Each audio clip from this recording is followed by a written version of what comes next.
Standing કમિટીની બેઠક મળી, શું વિગત છે? Gujarat municipal પ્રિવેશન act the GPMC act મુજબ મહિનામાં એક વખત સ્ટેન્ડિંગ કમિટીની બેઠક બોલાવી કમ્પલસરી હોય છે. આજની સ્ટેન્ડિંગ કમિટીની બેઠક ગયા 1 મહિના પહેલાં મળી હતી. પછી પૂર્વ મ્યુનિસિપલ કમિશનર શ્રી દેસાઈ સાહેબ રજા ઉપર હતા, કલેક્ટર શ્રી પાસે ચાર્જ હતો. પછી માન્ય નવા કમિશનર શ્રી પરમ દિવસે આવ્યા એટલે દરખાસ્તો જે વિકાસ કામોની નહોતી આવી, પણ એક એક્ટ મુજબ કમ્પલસરી સ્ટેન્ડિંગ કમિટી બોલાવવી પડે.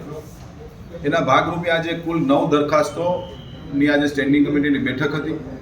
એમાં 7,97,000 રૂપિયાનો રાજકોટ મહાનગરપાલિકાને જાવકની આજે એક ફોર્માલિટી હતી સ્ટેન્ડિંગ કમિટીની, કે જે કમ્પલસરી અમારે મહિનામાં એક વખત બોલાવવી પડે.